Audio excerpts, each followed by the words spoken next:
One of the most appealing trends in food in recent years has been the rise in interest in microgreens. We're here at Five Cedars Farm in Carroll County, where microgreens are a specialty. Today, we're going to harvest some of them, get them ready, and hand deliver them to local customers. Matt Azzam calls himself an experimental farmer. After years of a thriving advertising career and an hour-long commute, he and his wife decided to give farming a try. Since 2017, they've been growing and operating Five Cedars Farm, servicing more than 30 restaurants and grocery stores. Compared to advertising, this is like vacation every day. To be able to wake up in the morning, walk 20 seconds down the driveway to the nursery, spend a couple hours cutting and packing, and then a couple hours doing deliveries. I'm back here by lunch. It's really a wonderful career. Microgreens have a short growing cycle, some only needing 6 days in the soil to be at their peak. Microgreens are nutrient dense, number one. Two, they have as much, if not more, flavor than their adult counterpart. There are typically two options for microgreens, live tray or cut and packaged.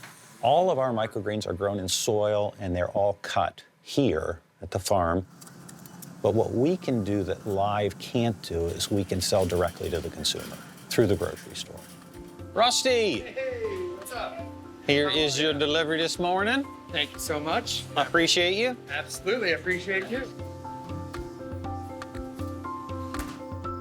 Every morning, Matt, Michelle, and Jordan determine what needs to be planted, cut, watered, dried, and packaged to make sure each chef and individual customer gets their microgreens at their freshest. Well, Matt, when you told me you're going to harvest some of these greens, I had pictures of big scissors and whatnot. But you got a little gadget here that looks pretty awesome.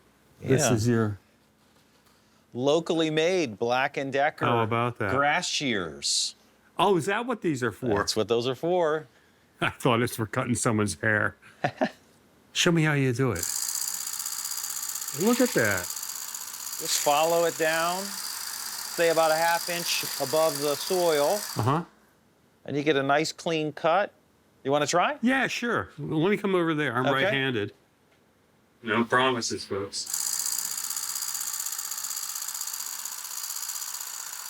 That is a true labor-saving device. I'll tell you what. Here we go. And then the trick is to Get it all in. get it all in there. Tucked in. And 2 clicks, and we're ready. Where are these headed to? The Harriman House. Oh, that's a great restaurant. I know it well. Yeah, They'll be glad to have it. we'll be glad to eat it.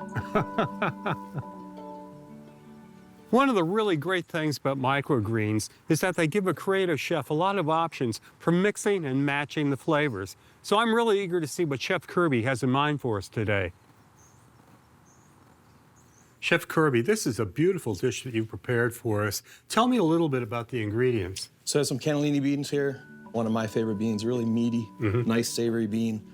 Pairs well with some of these baby heirloom cherry tomatoes we have here. Some beefsteak tomatoes, and then of course the mussels. Nice. Prince Edward Island mussels, icy blues. And of course the arugula. Star of the show. How did you decide to use the arugula with this dish? So peppery, lemony, sort of pairs together really well with the meatiness of the bean and some of the acidity from the tomato. Really feel like it kind of ties everything together. Not only does it look good, but it tastes good as well.